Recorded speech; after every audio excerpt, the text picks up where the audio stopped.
Welcome to this very special edition of the KJ Masterclass Live, the show which ensures that you profit from your time spent here with experts, either through their industry insights, information, or simply learning from them. And today we have Ken Kunken.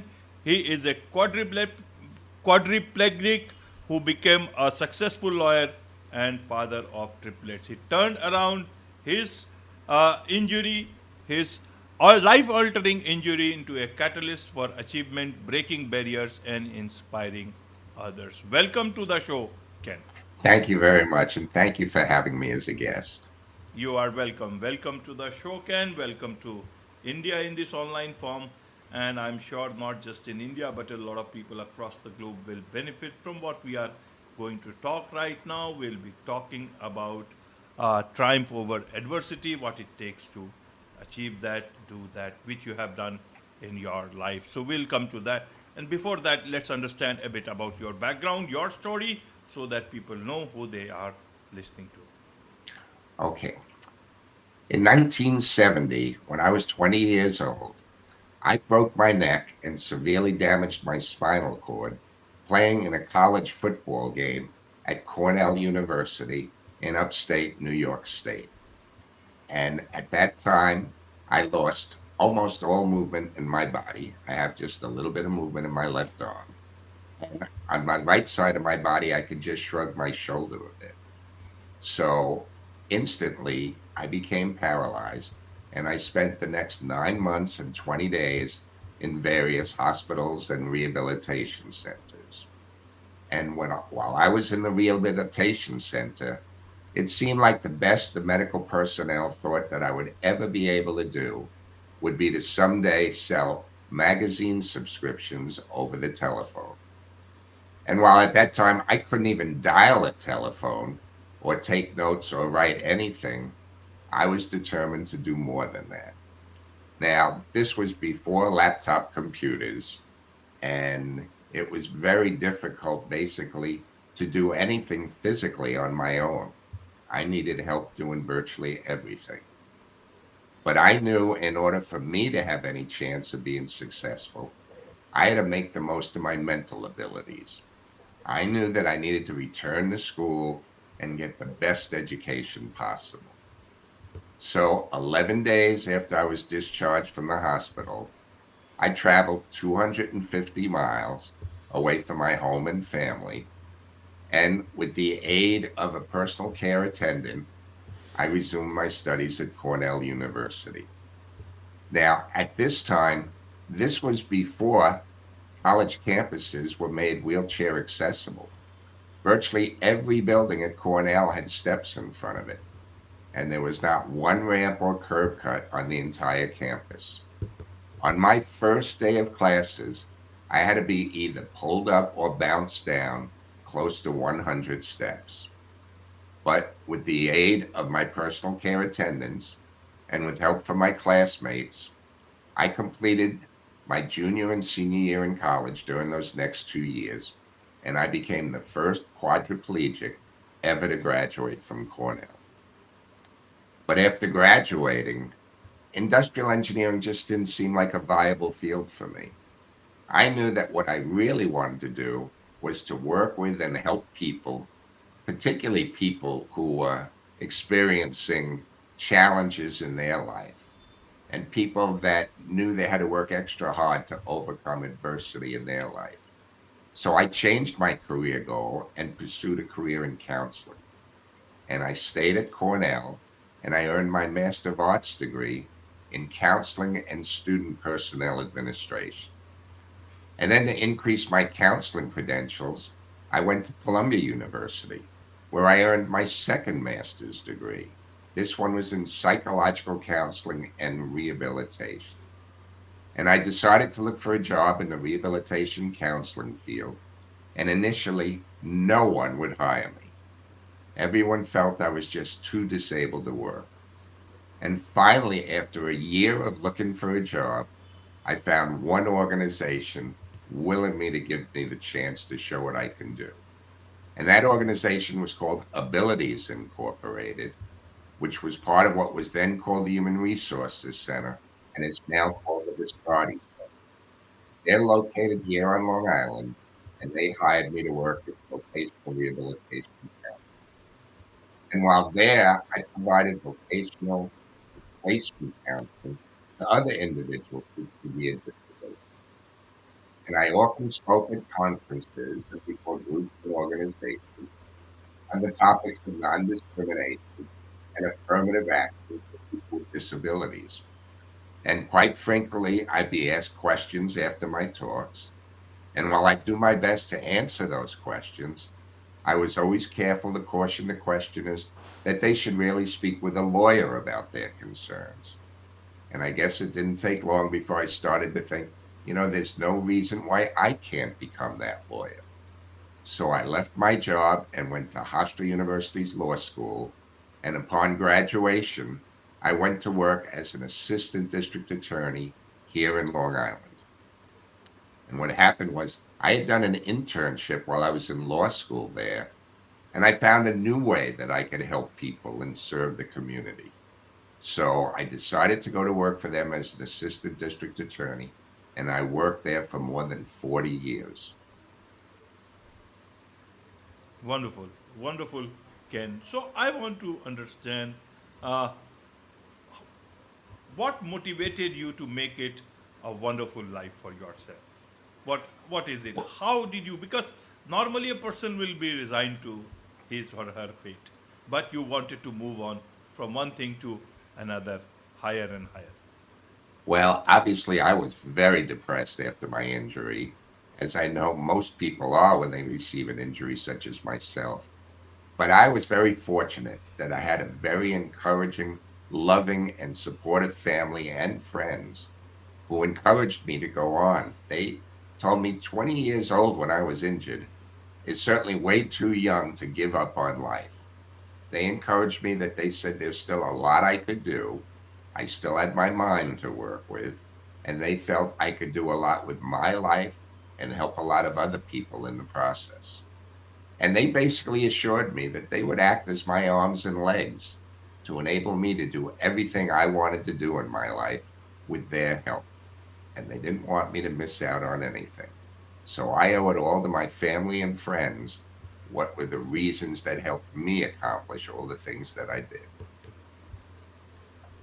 Right, right, Ken. So I want to understand, what would you like to tell others making the most of a bad situation? The situation looks bad, then how should they look at it? A bad situation that will remain a bad situation forever, or a bad situation but that can change their life forever? Well, there are a number of things I would say. One, it's so important to keep your hopes up, right?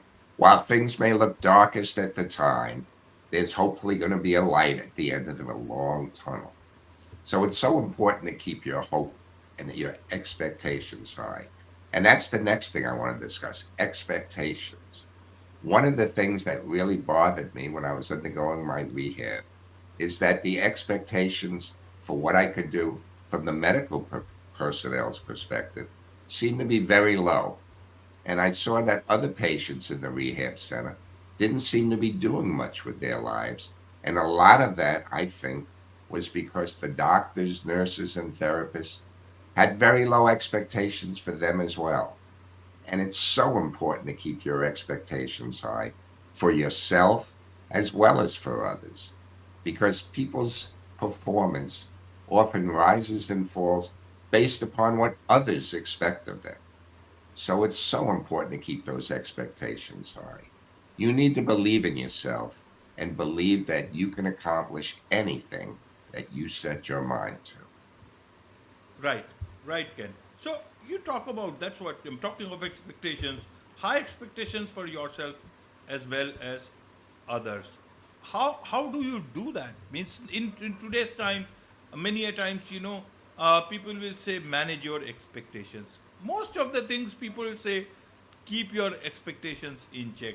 Do not expect anything from others. Amidst all this talk, how do you then keep maintaining this high expectation from others as well as yourself? How do you calibrate both these things?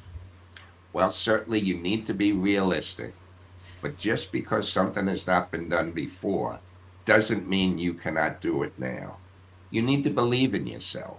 You need to believe that you can do anything you set your mind to.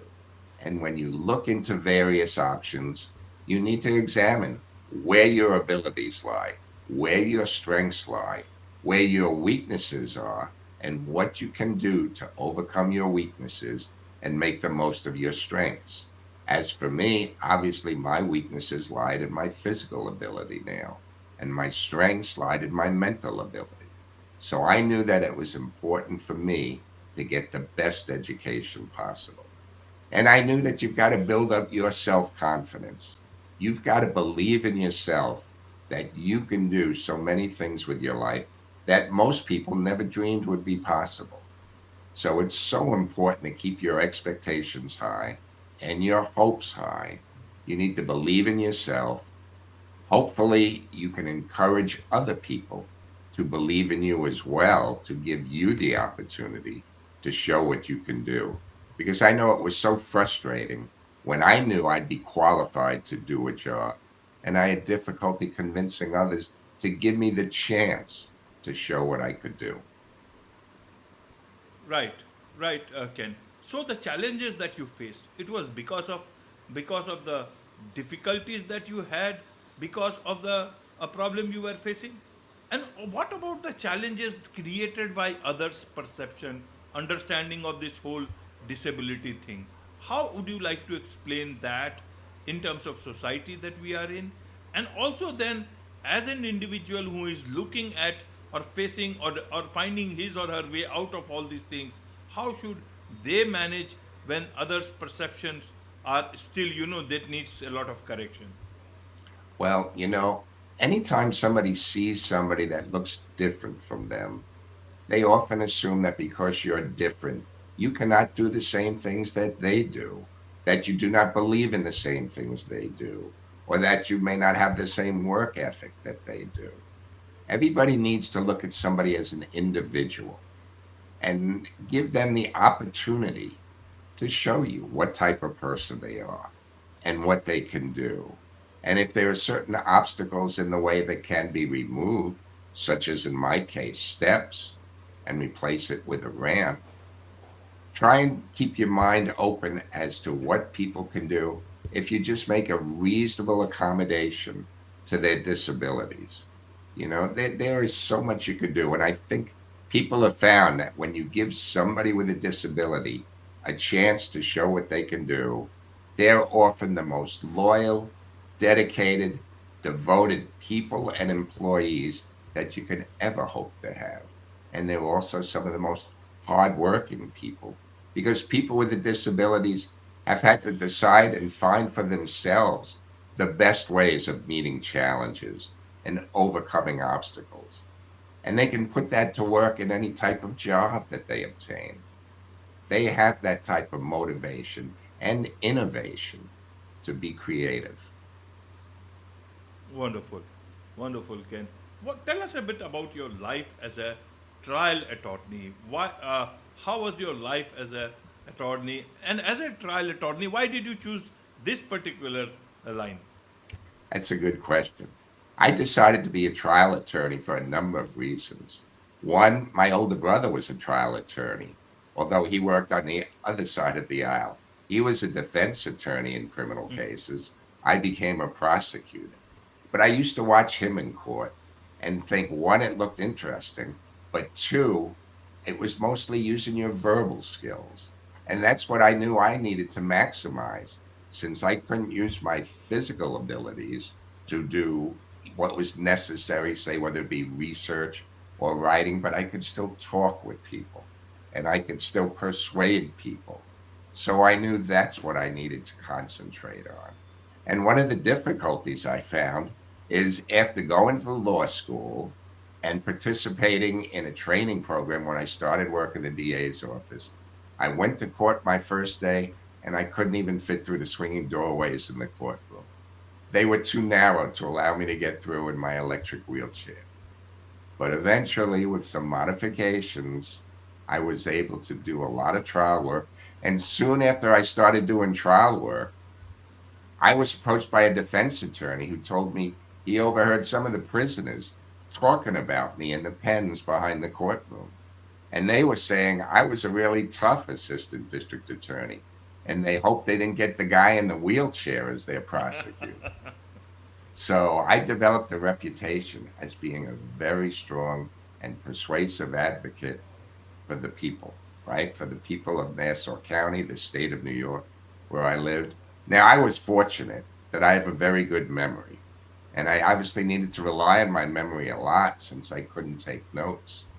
But that helped a lot. My memory, as well as my preparation and my ability to speak in front of people, enabled me to work successfully as a trial attorney.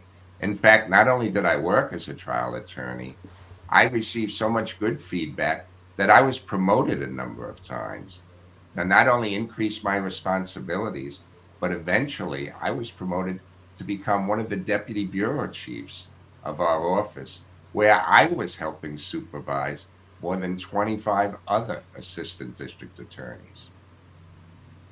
And there's Wonderful. another thing I'd like to say. You know, in my office, when you left the job, you'd usually go through an exit interview where they would ask you what were the best parts of your job and what parts did you feel could be improved upon. And I am so pleased to say that I've been told many times when people talked about the best parts of their job, they mentioned one of the best parts was meeting, working with, and getting to know me. Now, I say that not to boast or brag. I know they weren't saying that meeting and getting to know Ken Kunken, but they were talking about meeting, getting to know, and working with somebody who had a significant disability.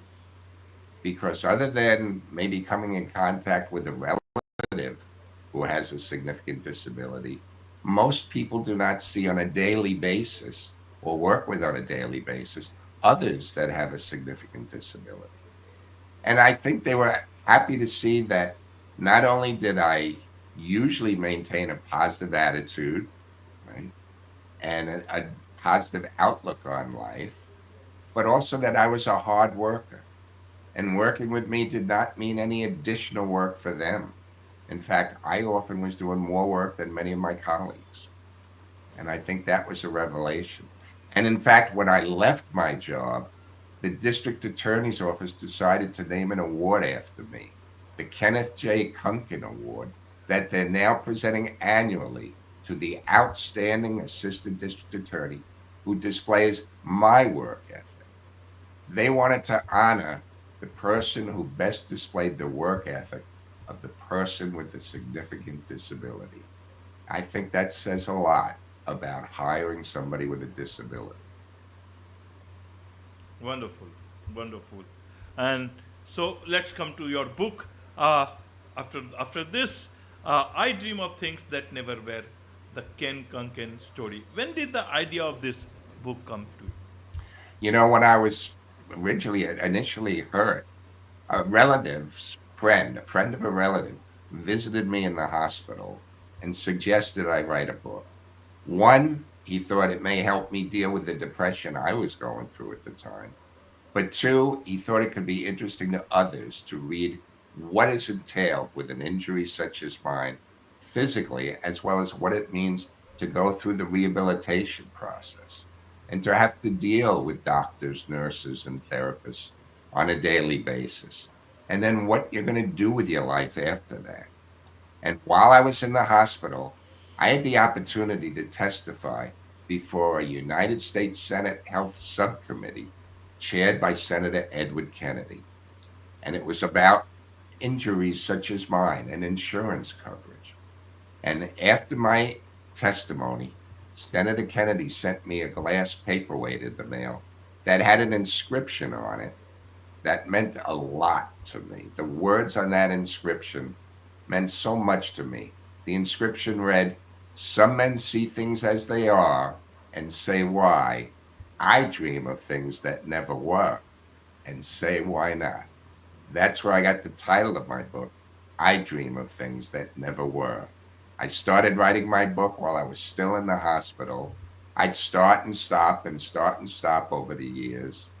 And eventually, with the help of my wonderful, wonderful wife, we sat down and finished my book. Absolutely, absolutely. So, who is this book for? Is it for people facing difficulty, or everyone can learn from your book? I would like to think everybody can benefit from my book. In fact, I've been told many times that so many different people have found it not only inspiring, but motivating to do more with their lives. And in addition, it's also a love story because I talk about how I met my wonderful wife, Anna. And after meeting Anna, we fell in love. And Anna said that she'd like to marry me and have my baby. Now, this really seemed impossible. At the time, I had been paralyzed for more than 30 years, and I was already in my 50s. But we decided to research whether it would be still possible for someone in my condition to father a child, and we learned through in vitro fertilization it may still be an option. So we pursued it, and through the miracle of science, Anna became pregnant. And on January 24th, 2005, I was in the delivery room when my wife Anna gave birth to triplets. We have three incredible, wonderful sons, Joey, Jimmy, and Timmy, who are the light of my life. They motivate me every day to do more with my life. And now all three of them are sophomores. They're in their second year of college at three different colleges in upstate New York. So my book is not only a book that will hopefully inspire and motivate people, it's also a very heartwarming love story. Absolutely. So, Ken, if you look at life and look at life overall, what do you think? Life took away from you, or is it has it given to you? How would you like to look that? You need to look at it from all different perspectives. Obviously, I would love to have my movement back, right? If I had my choice, I'd be walking around rather than riding in an electric wheelchair. But my life has actually turned out to be pretty terrific. I have a wonderful, wonderful wife. We're married now more than 21 years. I have three incredible, loving children that I can't say enough about. They bring me joy every single day. I have a wonderful, wonderful extended family who help me as much as they can and have told me that I've helped them a lot. And I've received such wonderful feedback, both my jobs as a rehabilitation counselor and as an assistant district attorney, where people have told me I've helped them a lot in their lives. In fact, I've done a lot of motivational speaking before all different types of groups and organizations. So you say, who is the book for? It could be for any particular person or group. I've spoken before athletes, before students, before lawyers, before judges, before medical personnel, before salesmen, before business representatives. And I've gotten positive feedback from every group I've been before. And they can go and find out more about me in my book by going to my website, which is kenkunken.com.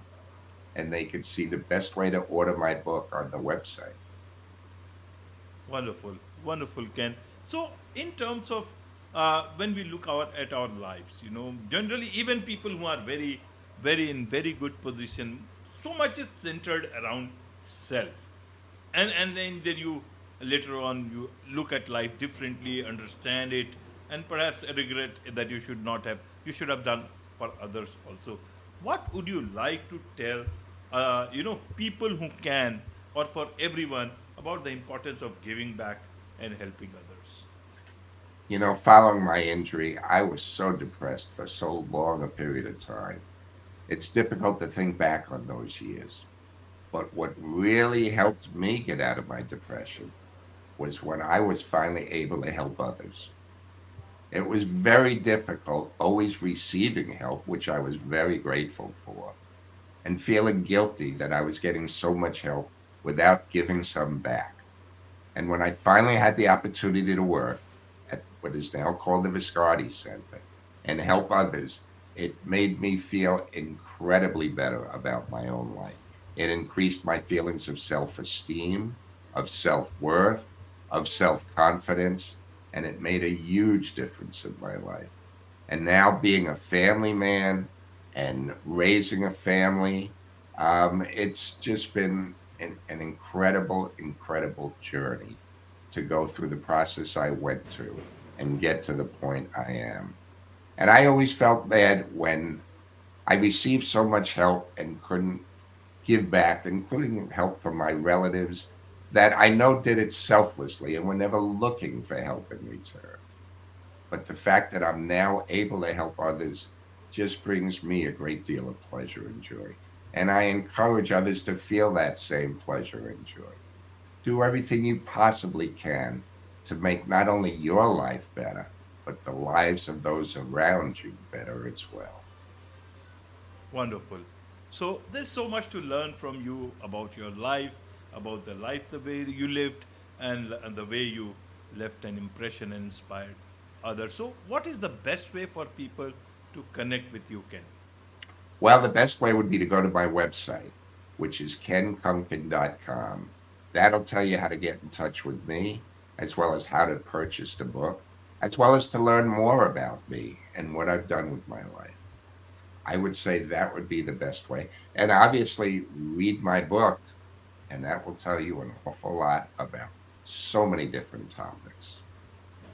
Absolutely. And so, my last question to you, Ken, is to now, having lived a life in, the way you wanted to, the way you could, best in the way, whatever the circumstances were, what is it that that you seek for yourself now? What I seek for myself is to see others thrive and survive and handle difficult situations on their own terms, not just depend on what others say they could do or may be able to do, not to listen to the naysayers who say something is just too difficult or because you have these limitations, there's so much you cannot do. Look for the positive, look for all the things you can do and all the ways you can help others. And that's the message I want to convey to people. Wonderful. On these words of wisdom, with these words of wisdom, it's a wrap on this very special edition of the KJ Masterclass Live. Thank you so much indeed for joining us. Thank you for giving me the opportunity to share my story with so many people.